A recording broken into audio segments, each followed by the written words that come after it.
नमस्कार दर्शकों, जब से सोशल मीडिया लोगों के हाथ आया है तब से लोगों को अपने विचार व्यक्त करने की खुली आजादी मिल गई है। इसका फायदा उठाते हुए कुछ लोग ऐसे हैं जो अपनी अज्ञानता को चांदी के वर्क में लपेटकर जनता में परोस कर धंधा चला रहे हैं। उन्हीं में से एक है हाइपर क्वेस्ट नाम का यूट्यूब चलाने वाले विशाल चौरसिया अल्पज्ञानी। उसने हाल ही में एक वीडियो डाला है, कबीर सबसे बड़े ईश्वर संत रामपाल जी के दावों का सच नाम से वीडियो डाला है। दर्शकों, इस वीडियो में जो इन्होंने संत रामपाल जी महाराज के दावों का सच दिखाया है उसका कोई सिर पैर नहीं, कोई आधार नहीं, कोई पुख्ता प्रमाण नहीं। गूगल से ज्ञान लेकर केवल अपनी विद्वता को बिखेरने के प्रयास में अपनी अज्ञानता का परिचय दिया है, जिसका आज हम काउंटर करने जा रहे हैं और इनके एक एक दावे को तत्व ज्ञान रूपी दवाई देते जाएंगे, जिससे इनका अज्ञान रूपी कोढ़ रोग का इलाज हो सके। प्रोग्राम स्टार्ट करने से पहले कबीर साहिब जी का एक दुआ है जो हाइपर क्वेस्ट के यूट्यूबर को डेडिकेट करते हैं। कबीर साहिब जी ने कहा है, नौमन सूत उलझिया ऋषि रहे झकमार, सतगुरु ऐसा सुलझा दे उलझे न दूजी बार। कबीर साहिब जी इस दोहे से सारी दुनिया को संदेश देना चाहते हैं कि आज तक सभी धर्मों में जो संत, गुरु, मौलवी, काजी जो भी हैं सब झक मारकर चले गए, कोई परमात्मा की पहचान तक नहीं बता पाया। तो हाइपर क्वेस्ट वाले भाई साहब आपकी डुमडुमी क्या सुलझाएगी। दर्शकों, हमारे आज के कार्यक्रम में सत्य सनातन धर्म के विशेषज्ञ संत रामपाल जी महाराज के शिष्य और हाई कोर्ट और सुप्रीम कोर्ट के वकील के रूप में हमारे अतिथि भी हैं, जो हाइपर क्वेस्ट के झूठे दावों का प्रमाणों के साथ खंडन करेंगे। तो दर्शकों, प्रोग्राम शुरू करते हैं। नमस्कार आप सभी का, जो आज हमारे आज के इस प्रोग्राम में आप सभी ने हिस्सा लिया। नमस्ते अभिषेक जी। नमस्कार नमस्कार जी। तो सबसे पहला सवाल सर हम आपसे करते हैं विकास जी, जो जिस प्रकार से आपने हाइपर क्वेस्ट की वीडियो देखी है, वीडियो के प्रारंभ में ही वो दावा कर रहे हैं कि सनातन धर्म में कोई भी भक्ति कर सकते हैं, किसी भी प्रकार की भक्ति कर सकते हैं, पत्थर पूजा का भी विधान है। तो हम आप जी से जानना चाहते हैं, क्या सत्य सनातन धर्म किसी भी प्रकार की या कोई भी भक्ति क्रिया के लिए आदेश करता है? क्या ऐसा वेदों और शास्त्रों में विधान है कि हम कोई भी क्रिया को सनातन धर्म में कर सकते हैं? जी बताइए। अभिषेक जी, मैं पहले एक मिनट ना आपने बहुत अच्छा कहा अल्पज्ञानी। क्योंकि वो अल्पज्ञानी व्यक्ति, इस वीडियो को जब मैंने देखा तो उसमें ये है कि ये इंफॉर्मेशन से कम और घृणा से ज्यादा भरा हुआ है जी। और इसमें आध घंटे की वीडियो में 15 से 20 ऐसी गलत सूचनाएं जनता में फैलाई गई हैं जो बहुत ही दुर्भाग्यपूर्ण है जी। आप ये जो अल्पज्ञानी व्यक्ति है, इसने गूगल से भी ढंग से अगर सर्च किया होता, अपना होमवर्क किया होता, तो शायद इन गलतियों को किसी हद तक कुछ कम किया जा सकता था। बिल्कुल। इसने सिर्फ अपनी प्रसिद्धि के लिए, अपनी दुकानदारी के लिए ये कुछ बेचता है, कुछ इसका एक शिक्षणम नाम से ऐप है, उसकी एक एडवर्टाइजमेंट के लिए इसने बहती गंगा में हाथ धोने की कोशिश की है। इसने वो कहा है जो लोग सुनना चाहते हैं। इसने वो नहीं कहा है जो शास्त्र प्रमाणित है, जो सत्य है। देखो, ये दोनों चीजें अलग अलग हैं। सत्य कुछ और होता है और हम सुनना कभी कुछ और चाहते हैं। और इसीलिए ये घृणा से भरकर उन सब चीजों को ले रहा है, जैसे मूर्ति पूजा का इसने उल्लेख किया जी। अब एक तरफ तो ये गीता जी की बात कर रहा है, उपनिषद की बात कर रहा है, वेदों की बात कर रहा है, और उधर से ये सनातन धर्म में ये स्वतंत्रता प्रदान कर रहा है कि हम किसी भी प्रकार से कोई भी पूजाएं जो आज हम कर रहे हैं वो सारी सही हैं। अगर ये सारी सही हैं तो फिर गीता जी, पवित्र वेद, तो उनकी आवश्यकता क्या रही? तो पहले से तो ये कंफ्यूज है। ये दिखा रहा है कुछ और बता रहा है कुछ और चाह रहा है कुछ और जी। तो किसी भी प्रकार से उन पूजाओं को मान्यता शास्त्रों में नहीं है जिसका इस अल्पज्ञानी व्यक्ति ने जिक्र किया है जी। जी सर, इसने वीडियो के प्रारंभ में लगभग 9-10 मिनट तक संत रामपाल जी महाराज पर कई ऐसे आरोप लगाए हैं जिनका कोई आधार नहीं है। तो सर मैं आपसे ये जानना चाहता हूँ, जिस प्रकार से इन्होंने वीडियो में प्रारंभ में कहा है कि संत रामपाल जी महाराज ने 1999 में आश्रम बनाया, फिर करौथा के बाद वो कुछ केस होता है, उसके बाद रोहतक और झज्जर में भी आश्रम बनाया। क्या संत रामपाल जी ने कोई ऐसा आश्रम बनाया है जिसका ये जिक्र कर रहे हैं अपनी वीडियो में? देखिए, मैं फिर दोबारा से वही कर रहा हूँ, अगर ये गूगल सर्च भी कर लेते तो कम से कम आश्रम की जानकारी तो इनके पास आ जाती ना। हाँ जी। झज्जर जिला में आज तक भी संत रामपाल जी महाराज, अब तो बहुत सारे आश्रम बन चुके हैं, विश्व भर में आश्रम हैं, लेकिन झज्जर में तो आज तक भी कोई आश्रम नहीं है जी। तो ये जो चीजें हैं, ये इसने गूगल से भी ढंग से इसने अपना होमवर्क नहीं किया और इनको जैसे आया वैसे ही इन सब चीजों को बोल दिया।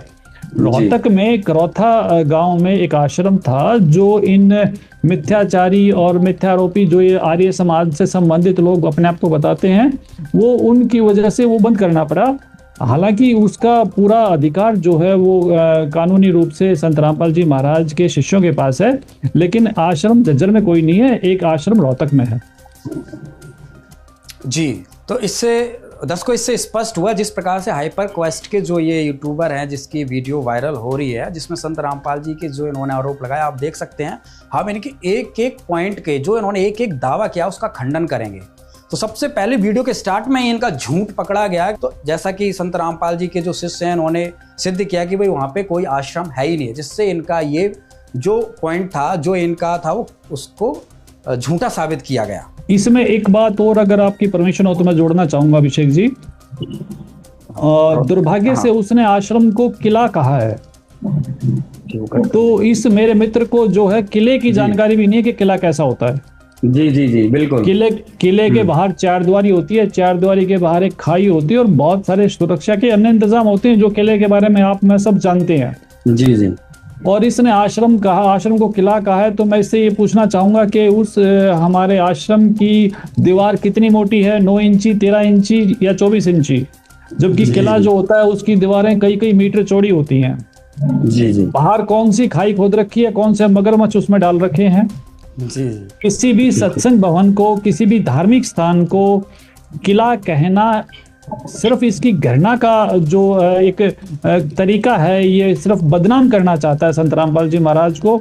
अगर ये मुझे दिखा दे, कोई फोटो दिखा दे, गूगल से लेके दिखा दे, कहीं से भी लेके दिखा दे, और किसी भी आश्रम को किला किस आधार पे इसने कहा है वो ये जरूर बता दे।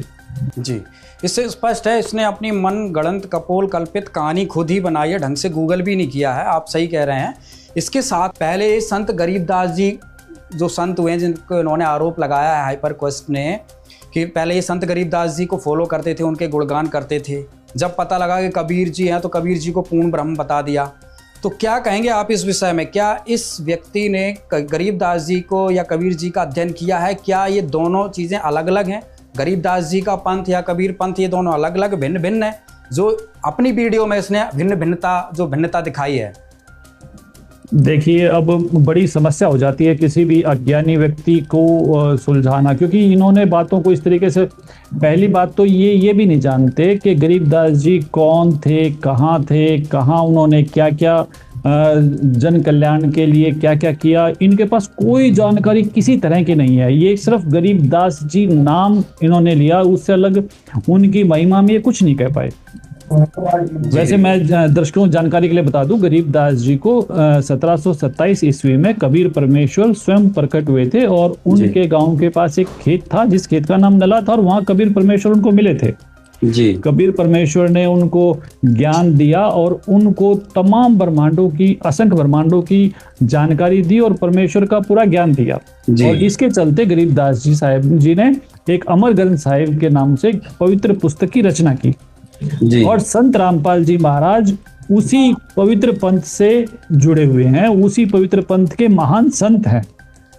जी। गरीबदास जी से ये पंथ आरंभ हुआ और आज संत रामपाल जी वर्तमान में उसके पूर्ण संत हैं। और जो गरीबदास जी ने अमर वाणी रची, वो अमर ग्रंथ जो है, संत रामपाल जी महाराज प्रत्येक समागम में उसका अखंड पाठ करवाते हैं और पूरी संगत और संत रामपाल जी महाराज स्वयं गरीबदास जी द्वारा दिए गए ज्ञान का पालन भी करते हैं। जी, मतलब कबीर पंथ में ही गरीबदास जी पंथ बना, वहीं से निकला हुआ है। तो कहने का मतलब ओवरऑल ये कबीर पंथ ही है सारा। और संत रामपाल जी जी जी और कबीर जी परमात्मा है, ये घोषणा 300 साल पहले गरीबदास जी डंके की चोट पर करके गए हैं और जी, जी। वो लिखित प्रमाण आज भी हम सब के बीच में है। जी बिल्कुल लेकिन प्रमाण है। इन मूर्ख व्यक्तियों को तो गूगल भी ढंग से सर्च करना नहीं आता, उस परम संत के बारे में ये कैसे जान पाएंगे? जी बिल्कुल। तो दर्शकों, जिस प्रकार से हाइपर क्वेस्ट द्वारा जो आरोप लगाए गए थे उनका लगातार खंडन होता जा रहा है, उनके दावों को झूठ में तब्दील किया जा रहा है। ऐसा ही उन्होंने एक और दावा किया है कि संत रामपाल जी महाराज पर बहुत सारे केस हुए हैं, हत्याएं की हैं, आश्रमों में हत्याएं हुई हैं, पुलिस वाले की हत्या हुई है, कई अप्रमाणित चीज़ें उन्होंने अपने वीडियो में दिखाया है। तो इसका जवाब लेने के लिए तो हमारे साथ Punjab and Haryana high court के वकील जुड़े हुए हैं, हितेंद्र अत्री जी। नमस्कार हितेंद्र जी। नमस्कार जी अभिषेक जी। सर, जिस प्रकार से वो वीडियो आपने देखी होगी और जिसका हम आज पोस्टमार्टम कर रहे हैं, आरोपों का खंडन कर रहे हैं, तो जिस प्रकार से वीडियो में आरोप लगाए गए हैं, क्या कहेंगे इस विषय में, कितनी सच्चाई है? देखिए, मैं इस चीज का अंदाजा नहीं लगा सकता कि कोई आदमी अपना कोर्स बेचने के लिए इस तरह की घिनौनी और घटिया हरकत कर सकता है। तो यहाँ पे जो इनका नाम है विशाल, नाम कितना बड़ा है लेकिन हरकत कितनी छोटी की है, इन्होंने जो कहा है बहुत छोटा है। और उसके बाद जो पहले क्या करते हैं ऐसे लोग, अपना धंधा इन्होंने यूट्यूब के ऊपर बना रखा है। पहले वो अपनी वीडियोस अपलोड करते हैं ताकि उनको व्यूज आ जाए, लाइक्स आ जाए, उनके बहुत सारे फॉलोवर्स वहां पर हो जाएं।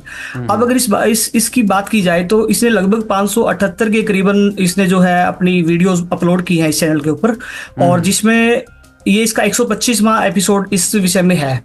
और इसमें जो भी इसने बोला है वो बिना सोचे समझे, बिना किसी सबूत के, ये सारी चीजें इसने एकदम से मतलब बकवास टाइप में मतलब कर दी है।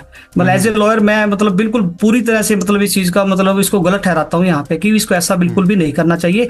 और जैसा चैनल का नाम रखा हुआ है तो मुझे ऐसा लगता है कि कहीं ना कहीं हाइपर होके, मतलब हड़बड़ाहट में, गुस्से में आकर कि रिवेंज थ्योरी के अंदर ये ऐसी बातें इसने जो है बोल दी है। और अगर इसमें देखा जाए, अगर जो इसके आरोप हैं, जो संत रामपाल जी के ऊपर आरोप हैं, इसने सबसे पहले जो आरोप लगाया कि वो हत्यारे हैं, मर्डर हैं, बार बार इसमें टाइप करके भी उसके ऊपर दिखाया गया है। तो मैं इसको बता दूं कि अभी तो बहुत केस जो संत रामपाल जी के ऊपर लगे हैं, बहुत सारे केस लगे हैं, और उन केसों का तो उनको भी पता नहीं, जिन्होंने केस लगाए हैं उनको भी याद नहीं है कि उन्होंने क्या केस लगाए हैं। सच्चाई है। और इसको तो बेचारे को इस चीज का कहां से नॉलेज हो गया इसका। तो इसने बताया कि हत्यारे हैं, जबकि संत रामपाल जी, अगर ये जो सारी जो स्टोरी जो शुरू होती है, ये करोंथा आश्रम से शुरू होती है, जो रोहतक के अंदर केस लगा था, जिसमें 39 करीबन संत रामपाल जी के अनुयायियों को जेल में डाल दिया था और झूठा केस बना के मर्डर का, जो 2000 लगभग 22 के अंदर बरी हुआ है केस। और वो district and sessional court Rohtak से बरी हुआ है। और ये मेरे पास सारी सर्टिफाइड कॉपियां विद प्रूफ, सारी एविडेंस इसके अंदर हैं। टोटली इसकी बहुत बड़ी बड़ी फाइलें मेरे पास हैं। इसमें बिल्कुल क्लियर उसमें है कि संत रामपाल जी का और उनके अनुयायियों का इसमें कोई भी कसूर नहीं था।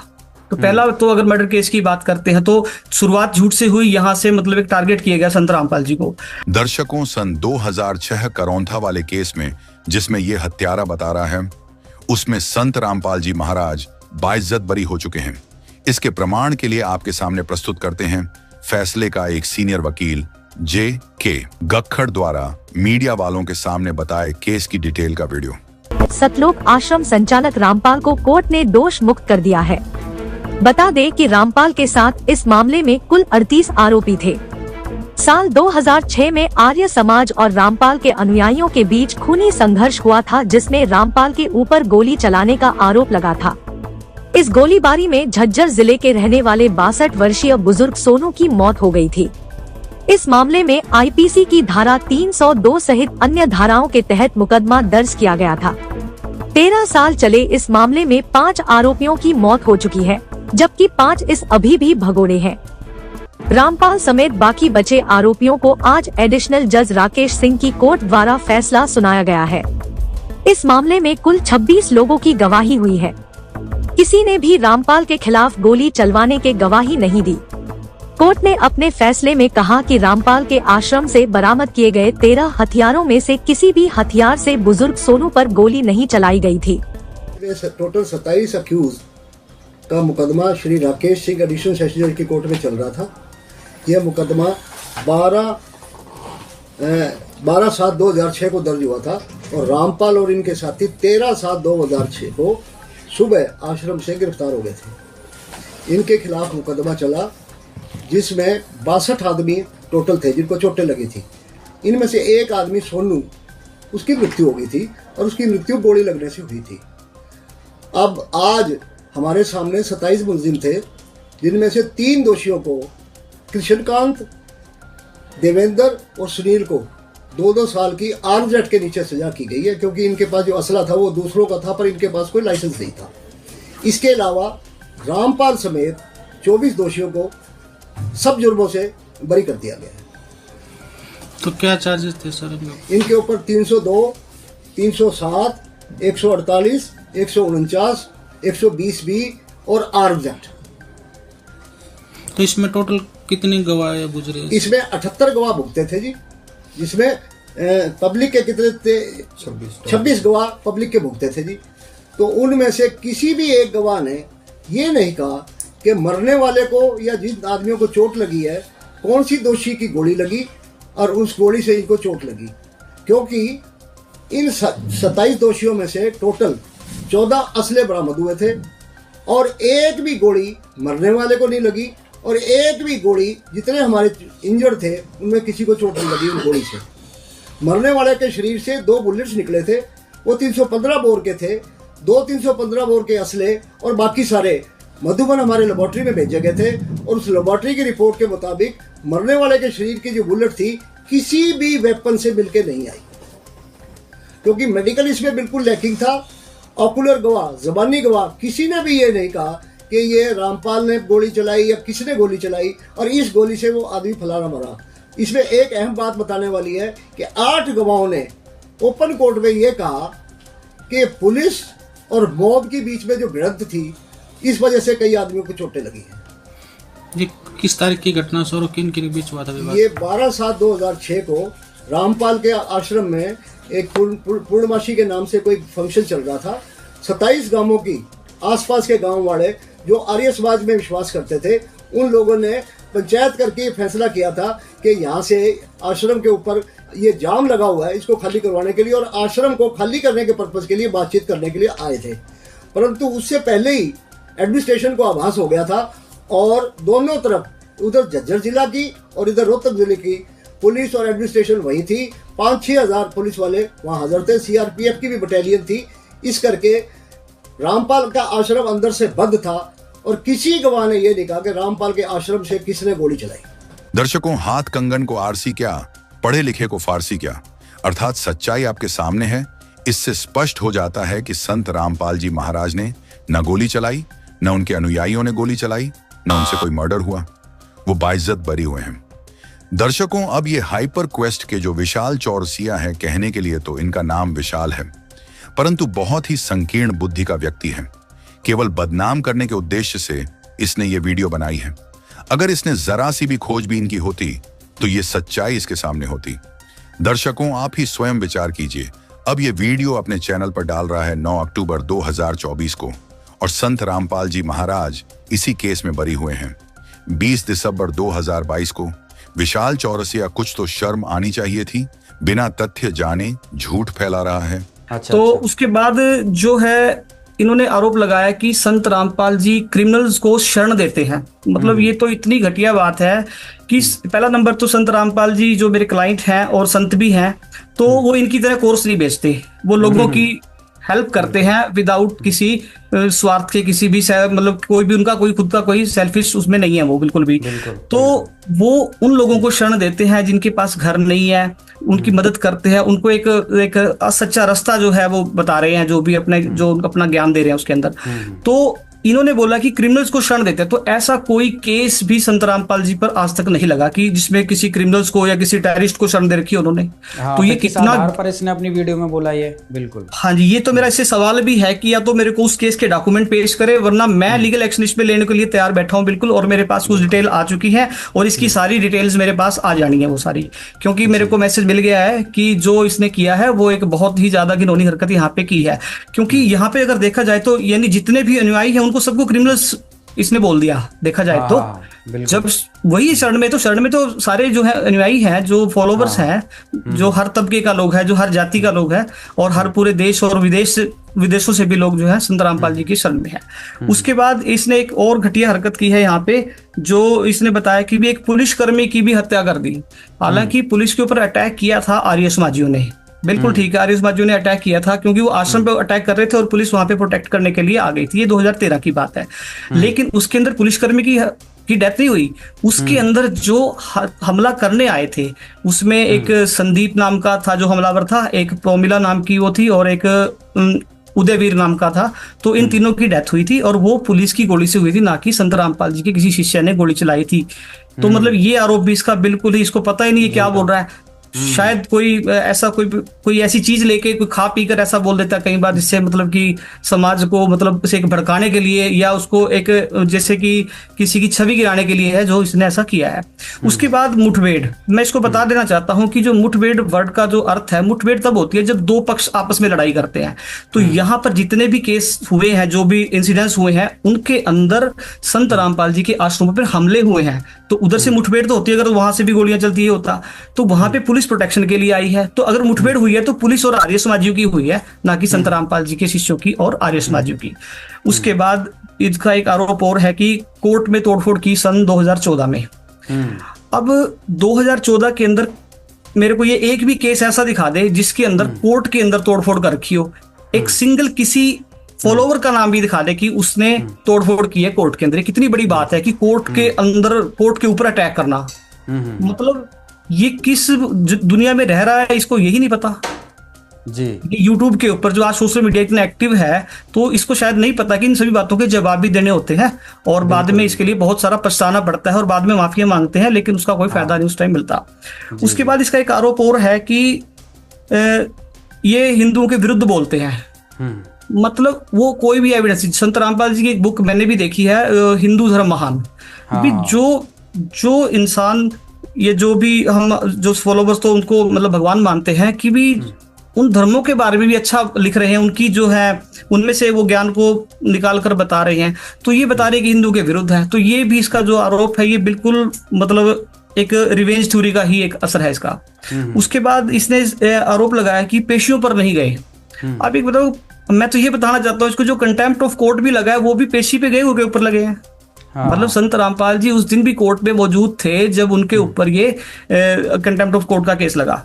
तो वहां पर ये कैसे कह सकता है कि पेशियों पर नहीं गए। और जिन केसों की बात कर रहे हैं तो वैसे भी 2014 के केस के बाद के केस है।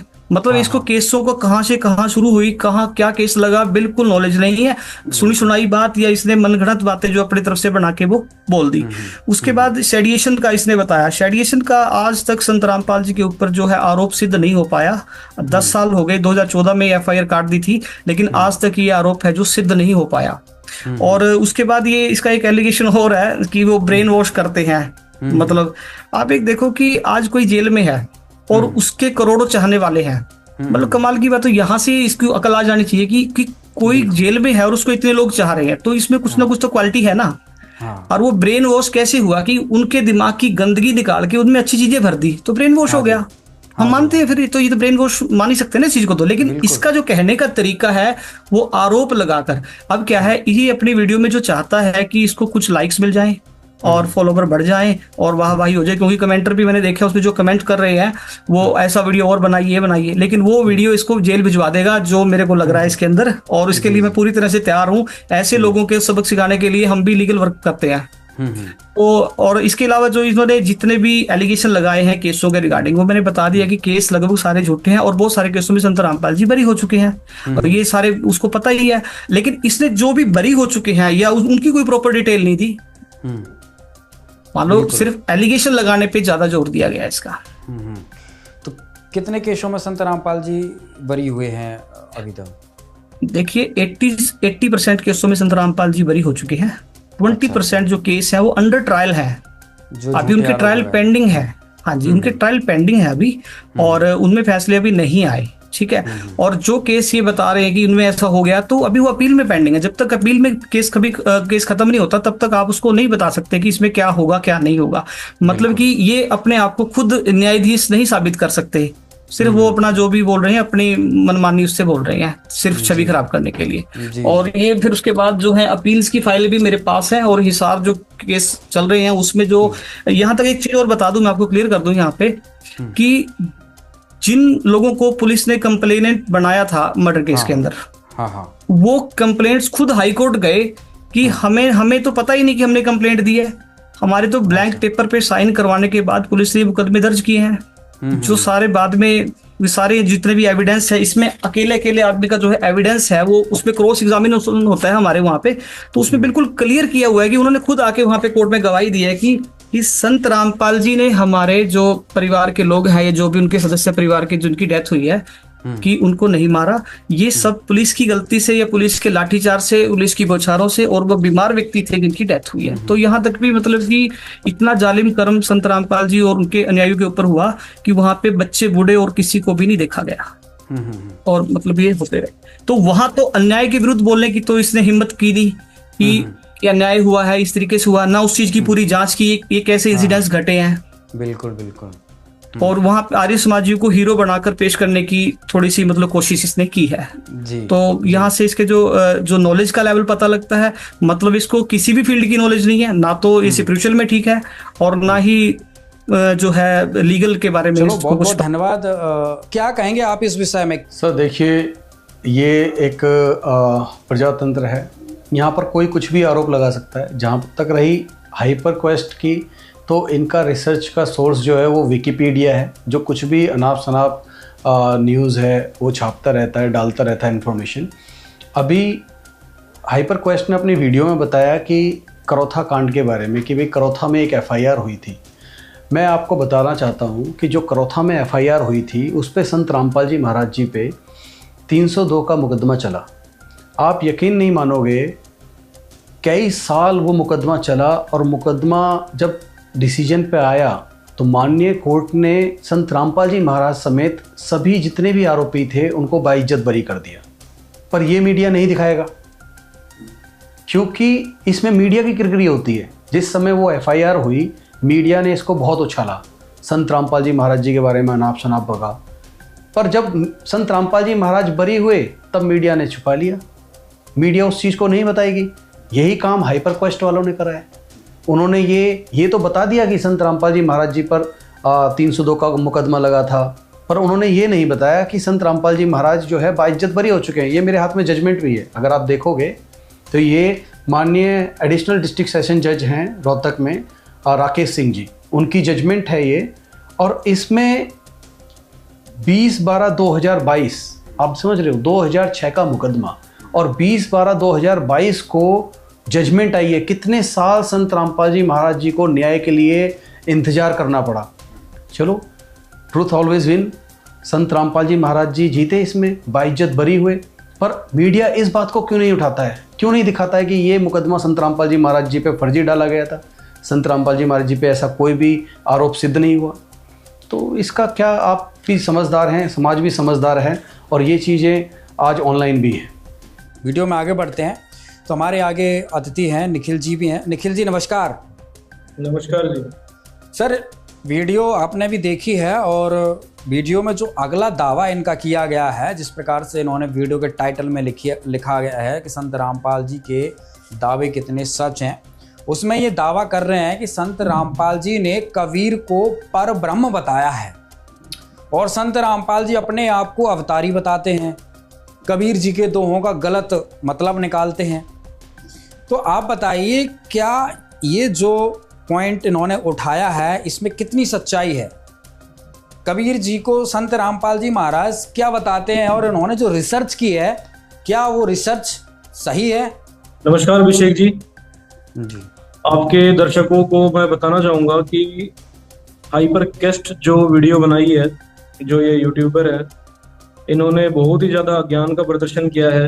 और मैं ये दुर्भाग्य समझता हूँ हमारे समाज का, कि हमारे समाज में आम जन मानव को, आम इंसान को यह तक ज्ञात नहीं है कि ब्रह्म, पर ब्रह्म, पार ब्रह्म ये क्या संज्ञाएं हैं। जी जी। इन संज्ञाओं को लेकर कोई ज्ञान, पूरा अज्ञान समाज के अंदर प्रचलित है। हमारे आम समाज के अंदर तो देवी देवताओं का भी वास्तविक ज्ञान प्रकाश के अंदर नहीं आया है। तो ये हमारा बहुत ही ज्यादा दुर्भाग्य है हमारे समाज का कि हमें ऐसे नकली धर्म गुरु मिले, जी ऐसे अज्ञानी धर्म गुरु मिले और उनके अंध भगत मिले, जैसे कि जिनमें से एक जो हाइपर कैस्ट जो यूट्यूबर है वो भी कोई ना कोई एक अंध भगत ही है, जो इस तरीके के वाक्य अपने यूट्यूब चैनल पे बिना सोचे समझे अपने एक यूट्यूब वीडियो बना रहे हैं, जो कि जिसका कोई आधार नहीं है, जिसका कोई सिर पैर नहीं है। जी सबसे पहले तो मैं अपने पूज्य गुरुदेव जी संत रामपाल जी का आभार व्यक्त करता हूँ कि उनकी कृपा से, उनके सत्संग प्रवचनों से पूरे मानव समाज का अज्ञान दूर हो रहा है। पूरे मानव समाज को कोई दाना दाना कोई अध्यात्म का आज कोई गिनवा रहा है, कोई शास्त्र, एक एक शास्त्र, गीता, वेद, ये सब एकदम लाइन टू लाइन जो खोल के दिखा रहे हैं, बिल्कुल प्रमाणित ज्ञान जो दे रहे हैं, वो सिर्फ पूरी पृथ्वी पे आज के समय सिर्फ संत रामपाल जी महाराज हैं। और जितने भी दर्शक हैं वो डेली उनके साधना टीवी पे, इंटरनेशनल टीवी चैनल पे सत्संग आते हैं, वो उनको देख के अपना ज्ञान को दूर कर सकते हैं। बहुत ही सिंपल तरीका है जी। बात आती है ब्रह्म पर ब्रह्म शब्द की। जो ये विशाल चौरसिया जी हैं, इनको इतना ही ज्ञान नहीं है कि ब्रह्म, पर ब्रह्म और पार ब्रह्म, ये तीन ब्रह्म की संज्ञाएं होती हैं, जिसका वर्णन कबीर जी की वाणियों में जगह जगह आता है। ऐसे ही गीता जी के अंदर श्लोक अध्याय नंबर 15 श्लोक नंबर 16 और 17 जो इन्होंने अपनी वीडियो में दिखाया है कि अध्याय नंबर 15 के श्लोक नंबर 16 में जो इन्होंने बताया है, दो इमय पुरुषो शर च अक्षरा। उस संस्कृत के श्लोक के अंदर पुरुष की बात हो रही है, जहां पे ये अर्थ का अनर्थ कर रहे हैं, जहां पर ये प्रस्तुत कर रहे हैं कि शर का मतलब है शरीर और अक्षर का मतलब है आत्मा। हालांकि उस श्लोक से स्पष्ट हो रहा है कि वहां पर पुरुष की बात हो रही है। पुरुष की संज्ञा वेदों के अंदर, गीता के अंदर परमात्मा के लिए की गई। अगले ही श्लोक में 15 अध्याय श्लोक नंबर 17 के अंदर ये स्पष्ट हो रहा है, उत्तम पुरुष परमात्मा अन्य इति उदारते या लोक अवश्य विवर्ती। इस श्लोक के अंदर ये स्पष्ट हो रहा है कि वो उत्तम पुरुष, उसके सरलार्थ में भी स्पष्ट किया गया है, पुरुष का अर्थ परमेश्वर से किया गया है कि वो उत्तम पुरुष, वो परमात्मा तो अन्य ही है जो तीनों लोक में प्रवेश करके सबका धरण और पोषण करता है। जी। ये सारा गीता का ज्ञान, वेदों का ज्ञान कबीर परमेश्वर जी ने अपनी वाणियों में बड़ी सरलता से आम जन मानव समाज के लिए बड़ी सरल भाषा में, क्योंकि संस्कृत आज के मानव का इतना ऐसी परिस्थितियां हो गई हैं कि आज के मानव की इतनी स्थिति नहीं है, ना पहले थी कि हम इतने ज्यादा गूढ़ शब्दों के अर्थ को समझ पाए। कबीर जी का ये वो परमात्मा है, स्वयं संत रूप में आए, उन्होंने एक लीला की, उनका ये उपकार रहा कि उन्होंने सरल भाषा में हम जैसे आम मनुष्यों के लिए ज्ञान को दिया। उनका एक दोहा इस चीज को स्पष्ट करता है, कबीर अक्षर पुरुष एक पेड़ है, शर पुरुष वा की डार और तीनों देवा शाखा है, ये पात रूप संसार। उनकी अन्य वाणियों के अंदर कबीर परमेश्वर जी की जगह जगह ये वर्णन आता है कि कबीर जी जो है वो पूर्ण ब्रह्म है। सत्संग प्रवचनों के माध्यम से मेरे पूज्य गुरुदेव संत रामपाल जी महाराज जी ने बहुत बार ये स्पष्ट किया है कि कबीर जी जो है वो पार ब्रह्म है, ना कि पर ब्रह्म। ब्रह्म की तीन संज्ञाएं हैं जी, ब्रह्म, पर ब्रह्म, पार ब्रह्म। कबीर जी जो है वो पार ब्रह्म है, ना कि पर ब्रह्म। जो हमारे ये यूट्यूबर हैं, इनका ये अज्ञान स्पष्ट करता है कि वो कबीर जी को पर ब्रह्म सिद्ध करने की कोशिश कर रहे हैं, जो कहीं से भी जिसका कोई सिर और पैर नहीं है। बिल्कुल अनपढ़ व्यक्ति के ही काम है ये, क्योंकि इन्होंने एक तरफ कहा कि मैंने ज्ञान का पुस्तक का अध्ययन किया है, दूसरी तरफ कह रहे हैं कि इन्होंने कबीर जी को पर ब्रह्म बताया है। तो इससे जो आपने अभी जो पूरा प्रमाण के साथ बताया, इससे सिद्ध हुआ कि संत रामपाल जी महाराज कबीर जी को पर ब्रह्म नहीं बताते हैं, पार ब्रह्म बताते हैं। तो जो इनका ज्ञान था, जो हाइपर क्वेस्ट ने जो इस पॉइंट पे दावा किया था, वो झूठा साबित होते हैं। ये जो विशाल चौरसिया जी हैं, इन्होंने किसी भी प्रकार का कोई भी शास्त्रों का ज्ञान नहीं है, ना ढंग से रिसर्च की। हाँ जी विकास जी, आप क्या कहना चाह रहे थे? हाँ जी बताइए। निखिल जी की मैं प्रशंसा करना चाहूंगा, इन्होंने बहुत अच्छे तरीके से गीता जी के श्लोक 15 और 16 का बहुत अच्छे तरीके से इन्होंने बताया, अध्याय 15 का 16 से 17। अब क्या है कि ये इन्होंने एक दोहा कहा कबीर परमात्मा का, जो इन दोनों श्लोकों को बहुत सुंदर तरीके से, और आपका एक प्रश्न था ब्रह्म, पर ब्रह्म और पूर्ण ब्रह्म की स्थिति। जी जी। ये जो दोहा है 2 लाइन में, ये होते हैं सामर्थ्य कबीर जी के, इसे कहते हैं परमात्मा। अक्षर पुरुष एक पेड़ है, जो निखिल जी ने बताया, अक्षर पुरुष एक पेड़ है, निरंजन उसकी डाट, तीनों देवा शाखा है, ये पात्ररूप संसार। 2 पंक्तियों में संपूर्ण सृष्टि का ज्ञान दे दिया कबीर जी ने। और इसको जब आप मैच करोगे गीता अध्याय 15 के अध्याय श्लोक 16 और 17 से, ये पूर्णतः मैच होगा। अक्षर पुरुष एक पेड़ है, यहाँ है ना अक्षर पुरुष, निरंजन उसकी डार, यानी कि जो शर पुरुष है वो निरंजन है, उसको निरंजन कहो, ब्रह्म कहो, काल कहो, संत भाषा में उसके बहुत सारे नाम हैं। अक्षर पुरुष जो है वो पर ब्रह्म है, पर ब्रह्म जी, यानी कि पर ब्रह्म जो है वो अक्षर पुरुष है, और शर पुरुष जो है वो ब्रह्म है जी। साधारण भाषा में भी हो गया और गीता के श्लोक में भी हो गया, शर पुरुष और अक्षर पुरुष।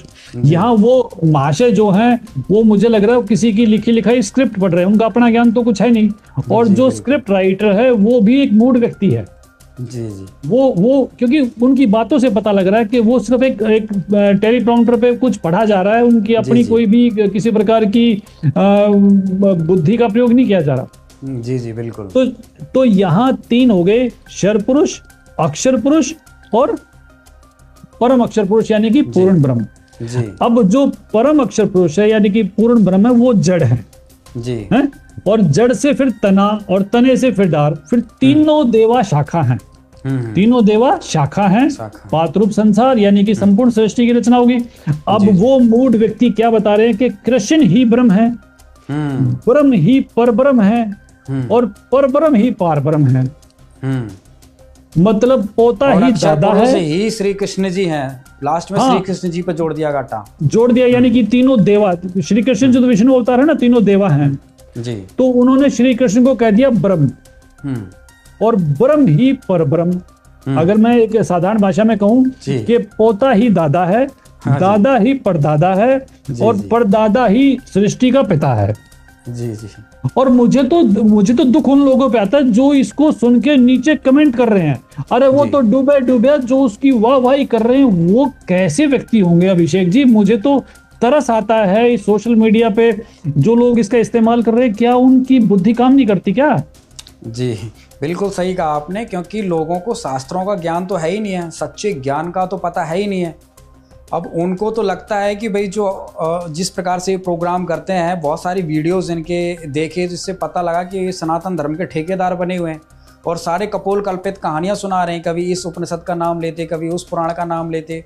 और सबसे अहम चीज़ क्या निकल के आई है विकास जी, आप इसका थोड़ा स्पष्टीकरण देना। इनका साथ में ही कहना है, वीडियो के प्रारंभ में इन्होंने कहा ना जाने क्यों लोग गुरुओं के चक्कर में चले जाते हैं, सनातन धर्म में इतने सारा प्रमाण है, इतने पुराने इतिहास हैं, इतने पुराने ग्रंथ हैं जिनको ना मानकर गुरु को बना लेते हैं। तो क्या इस विषय में आप कहते हैं क्या गुरु बनाना सनातन धर्म में मना किया गया है? अगर इस बेवकूफ व्यक्ति ने गुरु बना लिए होते ना तो आज ये आपका हमारा काम ना बढ़ा होता। जी जी जी। अब गुरु बिन काहू ना पाया गया ना, जो थोथा बुस चढ़े मूड किसाना है? शायद ही शायद हमारे पवित्र सनातन धर्म की कोई भी छोटी से छोटी पुस्तक भी अगर आप उठाओगे तो उसमें सबसे प्रथम आपको गुरु की महिमा ही कही जाएगी। अरे हम तो वो लोग हैं, मतलब आप सोचो, मतलब गुरु के लिए क्या क्या है, तमेव माता पिता तमेव, तमेव बंधु सखा तमेव, है ये किसके लिए है? मतलब ब्रह्मा, गुरु विष्णु, गुरुदेव, महेश्वरा, बहुत सारी संज्ञाएं गुरु के लिए, मतलब आप बिल्कुल सबसे छोटी से छोटी पतली से पुस्तक भी अगर हमारे पवित्र सनातन धर्म की आप लोगे तो उसमें सबसे पहले परमात्मा की महिमा कम और गुरु की महिमा का बखान ज्यादा किया गया है। और बिना गुरु के तो संभव नहीं है, कुछ भी संभव नहीं है। बिल्कुल। और इसकी अज्ञानता का कारण सिर्फ यही धारणाएं हैं, जो धारणाएं ये इसमें अज्ञान रूप में परोसी गई हैं। जी जी। तो ये सब चीजें जो बहुत गलत हैं, गीता जी भी कहती है 4:34 में कि आप तत्वदर्शी संत के पास जाओ, और विधान बताया कि दंडवत प्रणाम करो। और कबीर जी ने अमृतवाणी में कहा है कि तुम तो तुम्हारी औकात छोड़ो, रामकृष्ण से कौन बड़ा जी, तिन्हु भी गुरु कीन। हाँ जी है जी जी। 3 लोग के वो धनी, गुरु आ गया दीन। जी जी। अरे जो रामकृष्ण जो है आदर्श हैं, देवता हैं, 3 लोक के अधिकारी हैं, वो भी जब पृथ्वी पर आते हैं तो वो भी गुरु धारण करते हैं। जी जी, और ये गुरुओं के बारे में इतनी अपशब्दों का प्रयोग करते हैं, कहाँ नरक में ठिकाना मिलेगा अभिषेक जी। मुझे तरस आता है इनकी बुद्धि पर। बात तो ये धर्म की करते हैं, लेकिन सारे के सारे अधर्म का पालन किया जा रहा है। घोर अधर्म का इन्होंने बखान किया है। 30 मिनट की वीडियो में इन्होंने अपना नरक पक्का कर लिया है। चलो अगले सवाल जी, अगले सवाल की ओर चलते हैं। अगला जो इन्होंने, अब बहुत सारे इनका पोस्टमार्टम पूरा करना है। ओम ही सबसे बड़ा है ना। अगर मोटा मोटा देखा जाए कि ओम में ही सब कुछ है, ओम ही क्षर है, ओम ही अक्षर है, ओम ही परम अक्षर ब्रह्म है, ओम में ही कृष्ण है, कृष्ण ही परम अक्षर है। तो ये सारी चीजें कहीं कहने का मतलब ओम में ही जड़ चेतना सब कुछ बता दिया है ना। और लास्ट में कंक्लूजन दे दिया कि भाई कृष्ण ही, राम कृष्ण ही, ये सब कुछ है गीता के अनुसार। तो युवराज जी, मैं आपके पास आता हूँ। इस विषय में आपके पास क्या विचार है? संत रामपाल जी महाराज ने क्या बताया है? क्या ओम ही सब कुछ है? क्या ओम का कभी नाश नहीं होता है? क्या ओम क्षर है या क्षर पुरुष अलग है या ओम अलग है या ये सब एक ही है, जिस प्रकार से इसने सारी कहानी गोल मोल करके बताई है? क्या कहेंगे इस प्रकार से, ओम ही सबसे बड़ा है क्या? देखो जी अभिषेक जी, मैं बताना चाहूंगा कि ये जो भी विशाल जी है, यूट्यूबर है, इन्होंने ना तो सदग्रंथों को पढ़ा ना ही इन्होंने जाना। सिर्फ इन्होंने 2-4 श्लोक देख लिए उपनिषदों के, उन्हीं को स्क्रीन पे लगा दिया और इनका काम हो गया। इससे पहले ये बताना चाहूंगा, ओम कोई भगवान नहीं है, ओम कोई पुरुष नहीं है, ओम एक मंत्र है जिसका शिव पुराण में भी वर्णन आता है, जिसमें शिव कह रहे हैं कि मेरे मुख से ओमकार का जन्म हुआ, यानी कि इस मंत्र का जन्म हुआ। ओमकार वाच्य है, इससे मेरा ही बोधन होता है। दूसरा देवी भागवत पुराण में कह रही है हिमालय राजा को कि ब्रह्म को प्राप्त करो और सारी बातें छोड़ दो, उसका मंत्र ओम है। ओम के जप के साथ उसका ध्यान करो। जप किसे कहते हैं? मंत्र का जाप करना। तो ओम मंत्र का जाप करो और ब्रह्म का ध्यान करो, ब्रह्म को पा जाओगे। दूसरी बात यह है कि जैसे कि इन्होंने बताया कि श्री कृष्ण जी ही पूर्ण परमात्मा है, श्री कृष्ण जी ही परम अक्षर ब्रह्म है। आज तक हम सुनते आए हैं और वेद ग्रंथ भी हमारे प्रमाणित करते हैं कि श्री कृष्ण जी विष्णु जी का अवतार है। और श्रीमद् देवी भागवत पुराण में यह प्रकरण आता है कि एक बार ब्रह्मा जी से नारद जी ने प्रश्न किया कि इस सृष्टि के रचयिता कौन है, कौन भगवान? तो ब्रह्मा जी ने कहा कि मैंने एक बार विष्णु जी को तपस्या करते हुए देखा। तो मैंने किसी से कहा कि विष्णु जी आप तो परमात्मा हो, जगत के पिता हो, आप किसका तप कर रहे हो, आप किसका ध्यान कर रहे हो? तो विष्णु जी ने कहा कि ब्रह्मा जी, देवता दानव मानव ये सभी जानते हैं, ये सभी ये अपनी बुद्धि से सोचते हैं कि आप तो सृष्टि की रचना करते हो, मैं पालन और शिव जी संहार करते हैं, लेकिन वो ये नहीं जानते ये सृष्टि पालन और संहार करने की शक्ति हमें देवी दुर्गा से मिली है। और मैं वैसे तो मैं सदा ही युद्ध करने में लगा रहता हूँ, राक्षसों को लगा रहता हूँ, और उनको मारने से मुझे टाइम मिलता है तो मैं तपस्या करता हूँ, और तपस्या करने से टाइम मिलता है तो मैं कुछ समय लक्ष्मी जी के साथ सुख पूर्वक बिताता हूँ। और मेरी नजर में ब्रह्मा जी श्री देवी दुर्गा जी से ऊपर कोई देवता नहीं है। इनको श्री कृष्ण जी उर्फ विष्णु जी को ये परम अक्षर ब्रह्म बता रहे हैं, वो ही परम अक्षर ब्रह्म इनकी जबान में श्री देवी दुर्गा को भगवान बता रहे हैं कि देवी दुर्गा करनी चाहिए। और देवी दुर्गा देवी पुराण में ही हिमालय राजा को ज्ञान दे रही है, एक प्रकरण का ध्यान है, उसमें देवी दुर्गा कह रही है कि सब बातों को छोड़ दो, मेरी भक्ति भी छोड़ दो, सिर्फ उस ब्रह्म की भक्ति करो जिसका ओम मंत्र है, और वो ब्रह्मलोक में रहता है जी। यही प्रमाण हम ले लेते हैं गीता अध्याय 8 के श्लोक नंबर 13 में। वो की भक्ति देवी दुर्गा हमें बता रही है, हिमालय राजा को बता रही है, वो ब्रह्म कि मेरा ओम मंत्र है। अध्याय के 13 श्लोक में बोल रहा है कि ओम इति अक्षरम ब्रह्म वारण मामनुसमरणीय प्रयाति तजन्देयम सयाति परमागति, कि मुझ ब्रह्म को प्राप्त करने का उच्चारण करके, उच्चारण किसका होता है? मंत्र का ही तो उच्चारण करेंगे या किस ब्रह्म का उच्चारण करेंगे? मंत्र का उच्चारण करके जो शरीर का त्याग करता है वो ब्रह्मलोक को प्राप्त होता है। गीता 8 श्लोक नंबर 16 में कहा कि ब्रह्मलोक जाने वाले भी वापस आते हैं। ठीक है, फिर उसमें कहा है कि अर्जुन तू सर्व भाव से उस पूर्ण परमेश्वर की शरण में जा। गीता अध्याय 18 श्लोक नंबर 62 कि तू सर्व भाव से उस पूर्ण परमेश्वर की शरण में जा, उसी की कृपा से तू परम शांति को और सनातन परम धाम को प्राप्त होगा। अब श्री कृष्ण ने तो अपनी भक्ति बता दी। गीता अध्याय 18 श्लोक नंबर 64 में भी उन्होंने बताया है, 65 में भी बताया है कि मैं भगत बन मुझको नमस्कार कर मुझे प्राप्त होगा। और इनकी का मंत्र ओम है।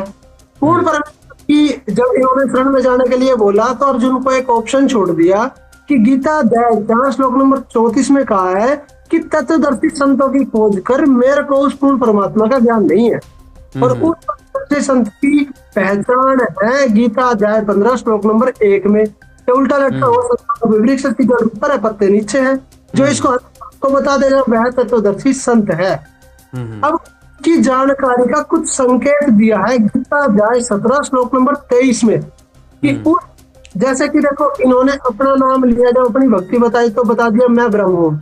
फिर गीता अध्याय 17 के श्लोक नंबर 23 में कहा है कि ओम तत्सत इति निर्देश ब्रह्म ने त्रिविधे समर्थे, कि उस चिदानंद घन ब्रह्म को जाप करने का, स्मरण करने का, याद करने का 3 प्रकार का नाम कहा है, ओम और सत। ये नाम है। निर्देश में क्या आ जाता है, संकेत भी आ जाता है और फाइनल फैसला भी आ जाता है। ओम है, वैसे तो देखो हमारे जो पूज्य गुरुदेव जी संत रामपाल जी महाराज जी वो ये बताते हैं कि ये तीनों मंत्र ही कोड वर्ड है। जैसे ऐसे बना हुआ है, उससे कोई भी नहीं जान सकता कि इसको ओम बोलते हैं। वो तो अब सर्वज्ञ हो गया, सबको पता चल गया, तो सबको पता चल जाता है कि ये अक्षर ओम जैसा है, इसको ओम बोलते हैं। तत्व और तत्व ये सांकेतिक है, इसको तत्वदर्शी संत बताएंगे। उनकी पहचान बता दी है, तो इससे स्पष्ट होता है कि ओम से बड़े पूर्ण परमात्मा है।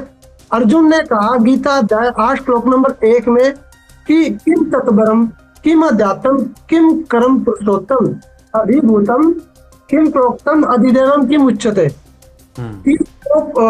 परम वो ब्रह्म क्या है, अध्यात्म क्या है, ये सारी भक्ति विधि क्या है। तो गीता ज्ञानदाता ने गीता अध्याय 8 श्लोक नंबर 3 में कहा है कि वह परम अक्षर ब्रह्म है।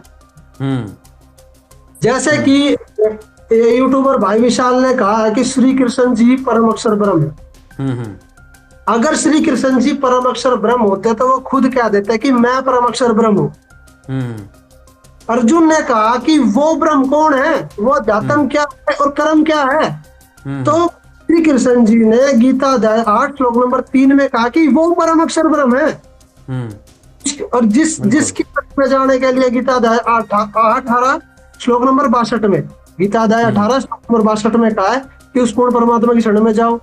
अब ये गीता हमारे गुरुजी ने संत रामपाल जी महाराज ने हमें दिया है और अपने सत्संग प्रवचनों में भी सारी जनता को हमारे गुरुजी ज्ञान दे रहे हैं, और ये ज्ञान है कबीर ज्ञान।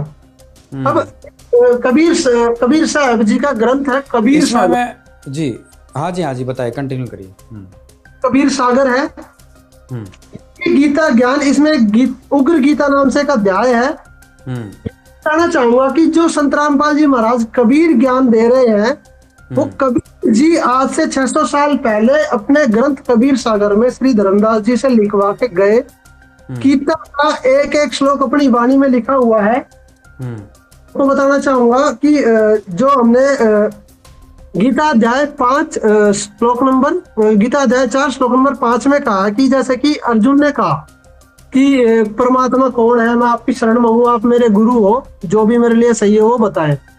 तो श्री कृष्ण जी ने गीता अध्याय 4 श्लोक नंबर 5 में कहा है कि तेरे और मेरे बहुत से जन्म हो चुके हैं, उनको मैं जानता हूं, तू नहीं जानता। अब कबीर में हम इस श्लोक को पढ़ेंगे। सागर में एक उग्र गीता अध्याय है, उसमें कहा है कबीर जी ने, हे अर्जुन आपन जन्म मरण बहुत तेरे, तुम ना याद है मेरे। तो ये श्लोक कबीर वाणी में लिखा हुआ है। फिर गीता अध्याय 2 श्लोक 17 कि अविनाशी तो तू उसको जान जिसको मारने में कोई समर्थ नहीं है, वास्तव में परमात्मा वो है।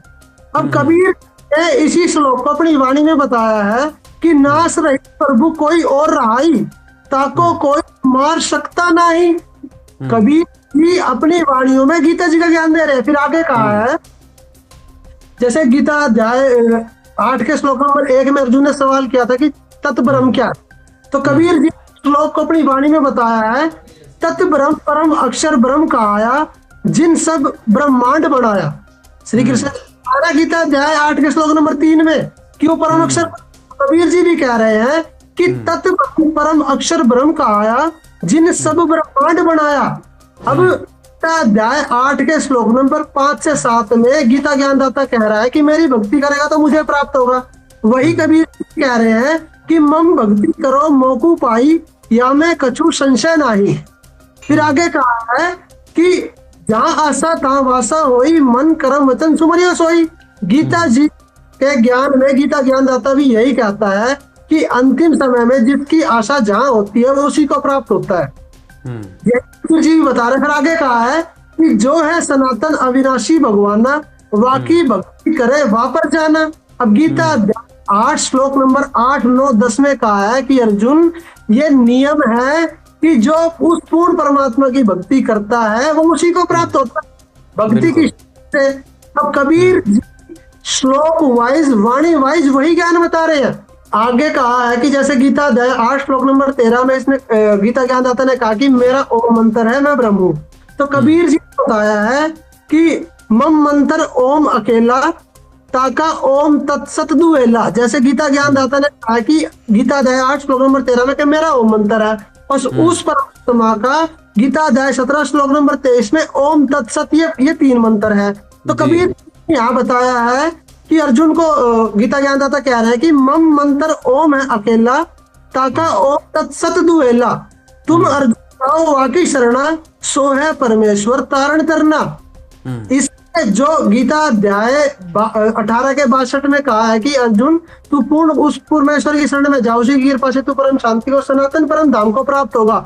वही कबीर जी अपनी वाणी में बता रहे हैं कि तुम अर्जुन जाओ वाकी शरणा, सो है परमेश्वर तारण करना। फिर गीता 4 श्लोक नंबर 34 भी कबीर जी ने बताया है कि वाका भेद परम संत से जानो, तत् ज्ञान में है परमाणु। फिर आगे है एक गीता अध्याय 18 श्लोक नंबर 64 में कबीर जी ने अपनी वाणी में बताया है ये श्लोक कि अति गुप्त से गुप्त भेद और बताऊं, मैं भी ताको इष्ट मनाऊं। गीता ज्ञानदाता अध्याय 18 श्लोक नंबर 64 में खुद कह रहा, पढ़ भी सकते हो कि अर्जुन तेरे को अति गोपनीय से गोपनीय भेद और बताता हूँ कि जिसकी मैं आपको करने को कह रहा हूँ ना, मेरा भी वही इष्ट है। तो गीता ज्ञानदाता को, जिस गीता के ज्ञान को संत रामपाल जी महाराज जी कबीर ज्ञान से बता रहे हैं, वही गीता ज्ञान कबीर साहब 600 साल पहले अपने ग्रंथ कबीर सागर में लिख के चले गए हैं। और मैं ये स्पष्ट करना चाहता हूँ, ये बताना चाहता हूँ कि जो ये यूट्यूबर भाई है चार, मैं तो इसको मूर्ख भी कह दूं तो कोई बड़ी बात नहीं होगी कि ये कह रहे कि कबीर जी ने तो पाखंड का नाश किया है। कबीर जी ने पाखंड का नाश किया, संत रामपाल जी महाराज जी भी तो पाखंड का नाश कर रहे हैं। संत जी महाराज जी कबीर से अलग क्या कर रहे हैं? कबीर जी का ही पूर्ण ज्ञान संत रामपाल जी महाराज आम जन समाज को सरल भाषा में करके बता रहे हैं। गीता वर्डों को, वेदों के कोड वर्डों को कोई नहीं समझ सकता। वेदों में यह भी प्रमाण है कि वो जो परमात्मा जब आता है तो वेदों के गुप्त मंत्रों को भी सरल करके खोल खोल के बताता है।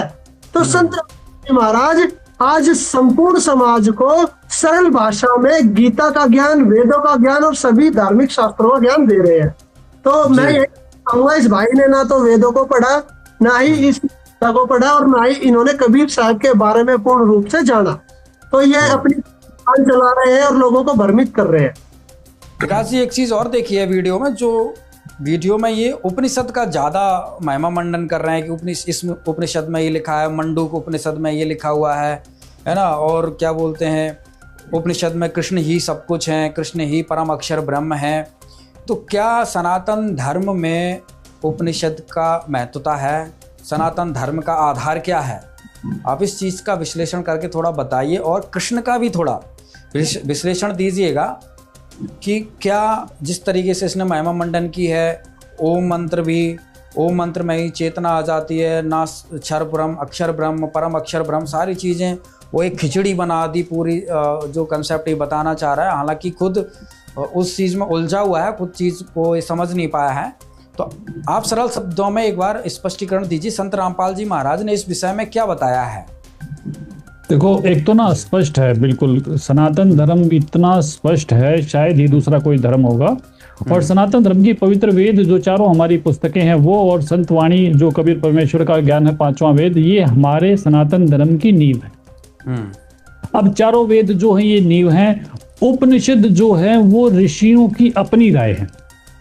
अच्छा, जो ऋषियों की अपनी राय है उनको हमने उपनिषद कहा है। अब उपनिषद के मामले में बहुत सारी चीजें जो हैं वो मैसअप है। वो क्या है कि अभी तक तो उपनिषद की जो संख्या है वो भी निर्धारित नहीं है। 25-50 साल में ये संख्या डबल हो जाती है।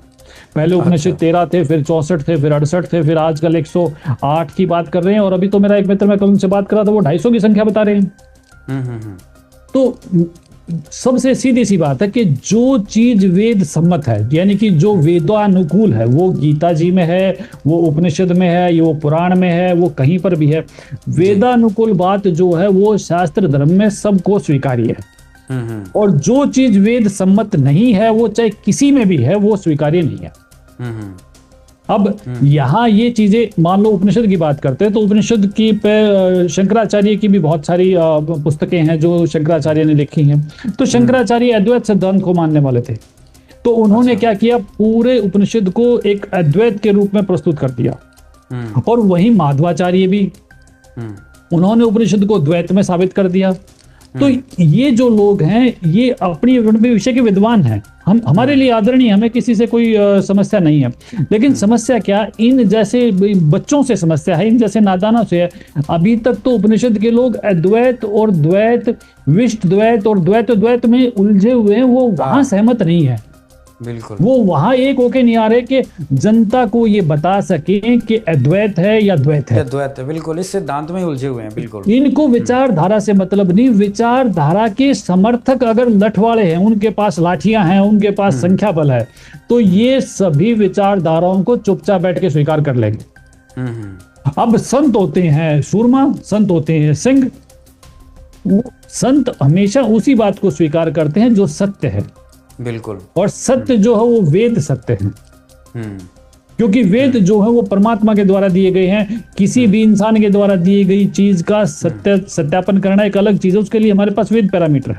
बिल्कुल बिल्कुल। अब ये बात वेदों की करते हैं, लेकिन भेज रहे हैं उपनिषद की तरफ। अरे जब मेरे पास वेद हैं, मुझे उपनिषद में क्यों भेज रहे हैं? एक वो आचार्य प्रशांत भी है, वो बात वेदों की करेगा, उसके बाद वेदांत पे आ जाएगा, फिर उपनिषद पे आ जाएगा। जब आपके पास सरोवर है, मीठे पानी का गंगा सागर है आपके पास, तो आप क्यों जा रहे हैं? ये सिर्फ वेदों से दूर करने के इनके तरीके हैं। बिल्कुल, आज AI का जमाना है, सभी भाषाओं पे सबकी पकड़ है, और वे पवित्र वेद हमारे पास हैं। और जो पवित्र वेद कहते हैं, संत रामपाल जी के जितने सत्संग सुनोगे वो डायरेक्ट वेद दिखाते हैं। वो कहीं आपको नहीं उलझाते, वो सीधे सीधे आपको बताते हैं कि ये वेद है। मतलब सनातन धर्म की जो आधारशिला है वो वेद है, ना कि उपनिषद और ये फालतू की जो चीजें ये नीचे बना रखी है इन्होंने। वही चीज स्वीकार्य है जो वेद सम्मत है। अगर उपनिषद में वो वाक्य हैं जो वेदों के अनुकूल है तो वो स्वीकार्य है, उसमें कोई दोहराई नहीं। लेकिन अगर वो वेद के विपरीत है तो वो किसी भी पुस्तक में है, वो स्वीकार्य नहीं है। अब इसने ये दिखाया कि कबीर देव की बात इसने की कि ये ढूंढ लिया, वो ढूंढ लिया, बहुत ही लूज टॉक इसने की है। मैं उस भाषा में नहीं जा सकता। देके बिल्कुल अथर्ववेद का प्रमाण ले रहे हैं कि भाई कबीर देव को संधि कर दिया। कबीर मतलब इनका कहने का, इन्होंने आरोप लगाया है कि भाई संत रामपाल जी महाराज ने कबीर देव को, कबीर परमेश्वर, कबीर दास को कबीर भगवान बना दिया और वेदों के अर्थों के अनर्थ किए हैं। इस तरीके जो, तो इस पे क्या टिप्पणी है? वेद जो है वो सृष्टि के आदि से हमारे पास है जी। संत रामपाल जी महाराज ने वेद नहीं लिखे, ये सृष्टि के आदि से हमारे पास है। बिल्कुल। और उसमें इसने खुद बताया कु धातु से है, उसका मतलब कवि है, और कवि का मतलब सर्वज्ञ है, सर्वव्यापी है, सब जानने वाला है। बिल्कुल। तो इसने वो सब चीजें बताई हैं। लेकिन यहां समझ, अब कवि का अर्थ इसकी भाषा में सर्वज्ञ और सर्वव्यापी है। साधारण से साधारण छठी का विद्यार्थी भी अगर कोई होगा तो सर्वज्ञ और सर्वव्यापी परमात्मा ही होते हैं, दूसरा तो कोई नहीं होता। बिल्कुल। अब उस कबीर का अर्थ कर दे। अब अगर आप अर्थ कर दोगे, अगर मैं अभिषेक का अर्थ कर दूंगा तो क्या कोई व्यक्ति आपको ढूंढ पाएगा? जी। मैं युवराज का अर्थ कर दूं कि राजा का बेटा, तो क्या वो इन व्यक्ति तक पहुंच पाएगा? कबीर नाम है उस परमात्मा का, ये व्यक्तिवाचक संज्ञा है, कबीर नाम है, और उसके साथ जोड़ दिया गया देव, कबीर देव, यानी कि वो देव जो सर्वज्ञ है, सर्वव्यापी है, उसका नाम कबीर है। अब ये बहुत सारी चीजें आती है। व्याकरण की बात करते हो जी, आप बात कंटिन्यू करें, मैं एक इसमें ऐड ऑन करना चाह रहा हूँ, आप थोड़ा इसमें और विश्लेषण साथ में दीजिएगा। ये कहना चाह रहा है कि कबीर देव जो वर्ड लिखा है, कवि अलग है, देव अलग है। क्या संधि विच्छेद जब होता है तो क्या दोनों शब्द जब मिले हुए होते हैं तो उनके उससे संबंधित नहीं होते हैं? क्या वो पूरक होते हैं? वो मिले हुए ही हैं। कबीर और देव के बीच में दूसरा कोई शब्द ही नहीं है। ये संधि अगर करें, विसर्ग लगा दे, विसर्ग हटा दे तो कबीर देव हो जाएगा। कवि और देव के बीच में अन्य कोई शब्द नहीं है। पहले कबीर हैं, वो देव हैं। अगर हम उसको वास्तविक मंत्र में देखेंगे वेद में, तो कबीर देव इकट्ठा ही है। तो वो देव हैं और उनका नाम कबीर है। तो क्या ये चीज ये स्पष्ट नहीं करती? और ये सिर्फ एक जगह नहीं, ये हजारों जगह है। यजुर्वेद का, मैं आपको यजुर्वेद बताता हूँ। यजुर्वेद का अध्याय है 5 और मंत्र है 32। इसमें उल्लेखित है उसी गशी कबीर अंगारियसी बंभारियसी। यहाँ ये क्यों नहीं लिखा कि जो है ओम अंगारियसी और ओम बंभारियसी? ओम अंगारी और बंभारी का मैं अर्थ कर देता हूँ पापनाशक। अगर ओम सबसे बड़ा है तो यहाँ कबीर अंगारी क्यों है? बिल्कुल। और यहाँ तो कोई विसर्ग नहीं है, कोई कुछ भी नहीं है, मैं सीधी सीधी चीजें हैं। इसमें तो कोई भी किसी तरह की मात्रा हलंत नहीं है। कबीर को पापनाशक बताया है। तो अगर पापनाशक कबीर है तो सबसे बड़ा कौन है? कबीर। सही है। तो ये सिर्फ एक जगह नहीं है। और दूसरी चीज, इसकी हिम्मत ही नहीं थी कि ये संत रामपाल जी महाराज की ज्ञान गंगा खोल सके। आज तक मेरा 25 साल का अनुभव है अभिषेक जी, आज तक किसी की हिम्मत नहीं हुई कि ज्ञान गंगा का एक पृष्ठ भी कोई खोल के दिखा सके। बिल्कुल बिल्कुल। क्यों नहीं दिखाया इसने? सम्मत है। क्योंकि ये जानते हैं कि वो जो पुस्तक है वो कंप्लीट है। ये देखिए अगर स्क्रीन पे मैं आपको दिखा रहा हूं, मैंने इसको मार्क किया हुआ है। तो यहाँ क्या लिखा है? कबीर अंगारियसी, कबीर लिखा हुआ है ये। बिल्कुल। और इस कबीर को कबीर का भी मैं एक एग्जांपल देता हूं, बहुत सुंदर एग्जांपल एक है। कबीर कैसे हो गया? तो एक बजरंग शब्द है आदरणीय हनुमान जी के लिए। क्या शब्द है? बजरंग। ये बजरंग शब्द जो है, ये वज्र प्लस अंग, वज्रांग। वज्र माने मजबूत, बहुत ज्यादा। आप उसको कहें कि जब कोई मजबूती या उसकी बात आती है तो हम उसके लिए वज्र शब्द का प्रयोग करते हैं। वैसे उसके अर्थ हीरा या लेकिन मजबूती से संबंधित है वो इंद्र का जो हथियार, यानी कि वज्रांग, जिसके अंग बहुत मजबूत हैं, वो है वज्रांग। और वो जब हमारी लोकल भाषा में आता है, खासतौर पर जहाँ जिस क्षेत्र से हम लोग हैं, तो वह का वह बहुत आसानी से हो जाता है, तो उसका हो गया बजरंग। हाँ। जब वज्रांग का अर्थ बजरंग हो गया और आज तक किसी को आपत्ति नहीं, तो कबीर का शब्द का कबीर हो जाना कितनी बड़ी बात है। और वो कबीर जी जो 600 साल पहले आए हैं, उन्होंने जो लीलाएं की हैं, कुंवारी गाय का दूध पिया है, वो ऋग्वेद अध्याय मंडल 9 सूक्त 1 और मंत्र 9 है कि वो परमात्मा शिशु रूप में, ये जो निराकार की बात निखिल जी ने बहुत अच्छे से बताई कि वो परमात्मा शिशु रूप, संत सोम, वो शिशु रूप में प्रकट होते हैं। और शिशु रूप में जब प्रकट होते हैं तो गाय से उनका भरण पोषण होता है। ये ऋग्वेद है भाषा, ऋग्वेद भाषा मंडल 9। तो मतलब वो शिशु रूप में, शिशु माने बच्चा, बालक। क्या ये बहुत गंभीर चीज है कि जिसको समझने के लिए मुझे काशी जाना पड़ेगा? काशी विद्यापीठ से जब मैं इसको पढ़ के आऊंगा तब मैं इसको स्पष्ट कर पाऊंगा। क्या ये इतनी गंभीर है? तो शिशु सोमम, यानी कि वो परमात्मा शिशु रूप में प्रकट होते हैं। 2 शब्द ही शिशुम सोमम, ये दो शब्द ही, ये कितनी सारी बातें कि वो परमात्मा साकार है, शिशु रूप में प्रकट होता है और उस कुंवारी गायें उसका भरण पोषण करती हैं। और जो निखिल जी ने दिया कि वो राजा के समान दर्शनीय है। तो जब वेद हमारे पास है तो मुझे ये नहीं पता कि ये पवित्र सनातन धर्म के लोगों को बाकी जगह क्यों धकेलना चाहते हैं, सिर्फ इसलिए कि ये उन बातों को ना समझ सकें। मैं एक बहुत ही वेदांत में आपके सामने है, मैं इसको पढ़ रहा था तो इसमें एक बात आई, इसमें कठोपनिषद का एक वो लिया गया है दृष्टांत। कठोपनिषद अध्याय 1 और वल्ली 2 का श्लोक नंबर 25 है। इसमें ये लिखा है, इसको मैंने हाईलाइट किया है, मुझे नहीं पता कि स्क्रीन के माध्यम से मैं दिखा पा रहा हूँ नहीं दिखा पा रहा। तो इसमें लिखा है कि जिस परमेश्वर के ब्राह्मण और क्षत्रिय अर्थात समस्त स्थावर जंगम प्राणी मात्र भोजन बन जाते हैं तथा सबका संहार करने वाले मृत्यु उपरोचन यानी कि व्यंजन शाक आदि बन जाते हैं, वह परमेश्वर जहां जैसा है उसे कौन जानता है।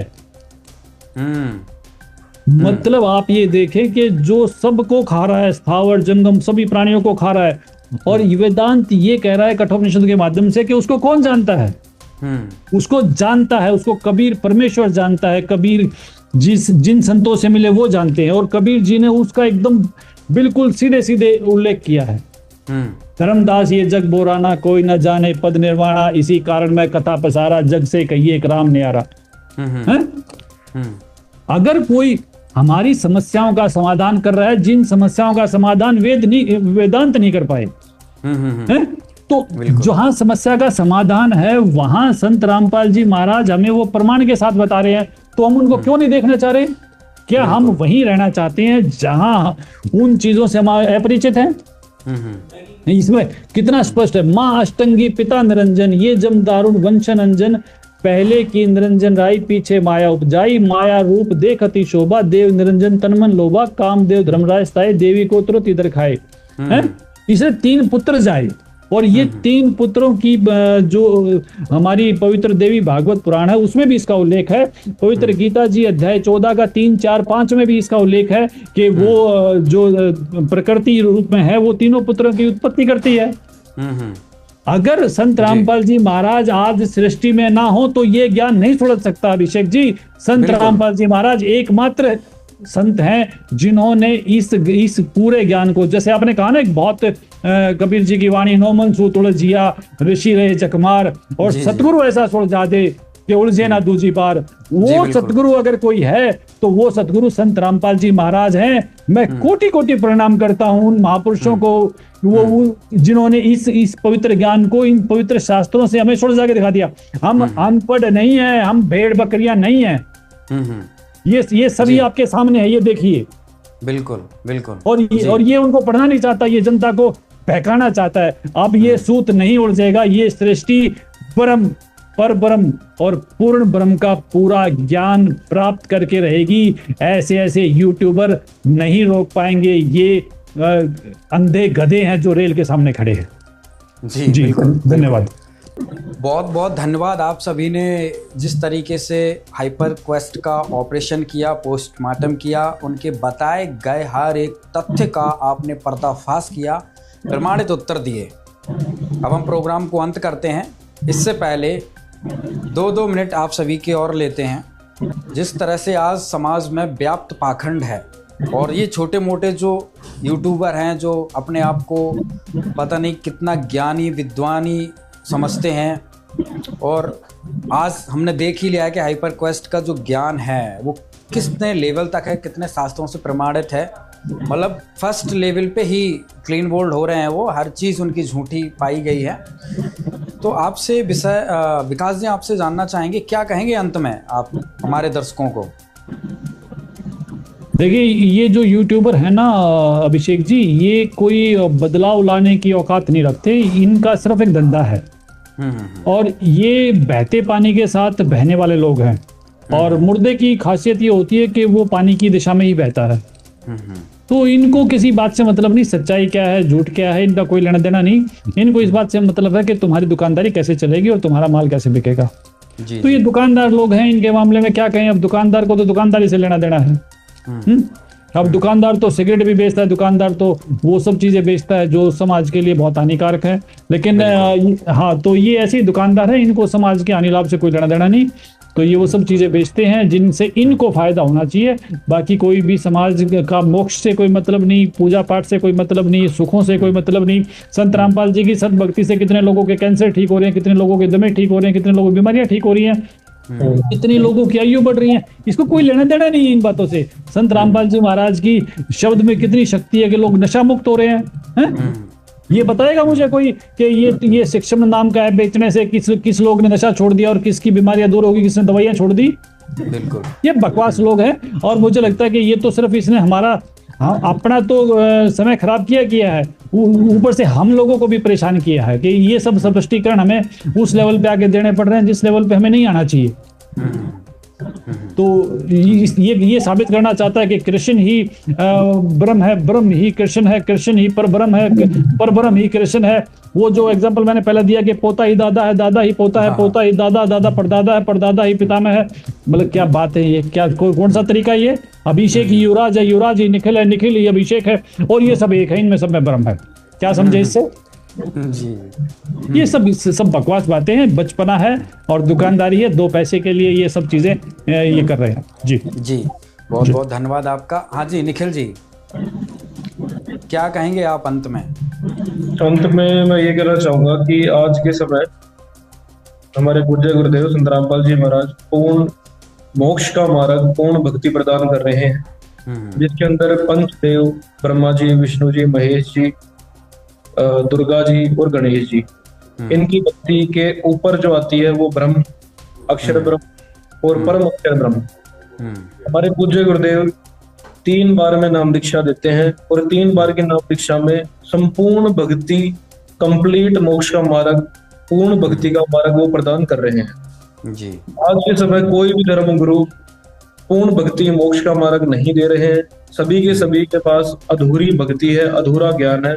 Complete knowledge, complete right way of worshipping सिर्फ और सिर्फ संत रामपाल जी महाराज प्रदान कर रहे हैं।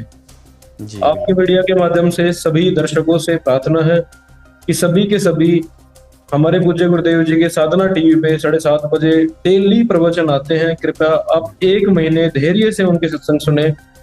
आप अपने आप को संपूर्ण ज्ञान से प्राप्त पाओगे अगर आप धैर्य से उनके सत्संग सुनते रहोगे।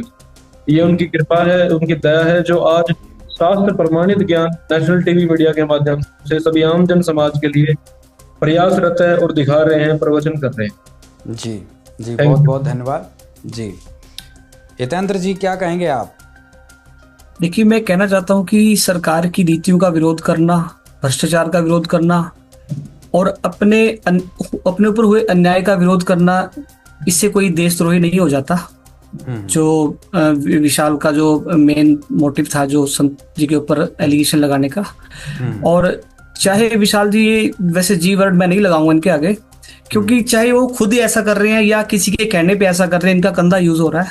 तो मैं चेताना चाहता हूं कि मेरे क्लाइंट और संत रामपाल जी महाराज को की जो छवि है वो खराब करने का प्रयास ना करें, और आप लीगल एक्शन के लिए तैयार रहे। अपना डिफेंस आप खुद देख लें, बस इतना ही कहना चाहूंगा।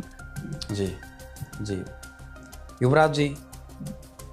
जी, मैं तो एक ही बात कहना चाहूंगा आपके दर्शकों से कि अगर किसी को भी वेद शास्त्रों की पूर्ण ज्ञान जानकारी और सही जानकारी चाहिए तो मेरे गुरुदेव संत रामपाल जी महाराज जी के सत्संग कम से कम 6 महीने तो जरूर सुने, क्योंकि वाणी से, एक प्रकरण से कभी भी कोई ज्ञान समझ में नहीं आता। अगर आपको प्योरली ये वेद शास्त्रों का और कबीर ज्ञान आपको समझना है तो संत रामपाल जी महाराज जी के सत्संग धैर्य के साथ और निष्पक्षता से एक खुली बुद्धि से जरूर सुने और आराम से सुन के मन से, आत्मा से विचार करें जो संत रामपाल जी महाराज जी कह रहे हैं वो वेद और शास्त्रों से मिलता है या नहीं मिलता। जी, आपके अगर कोई जाते हैं तो संत रामपाल जी महाराज जी के शिष्यों से उनके आश्रम में संपर्क करें, आपकी शंकाओं का समाधान अवश्य किया जाएगा।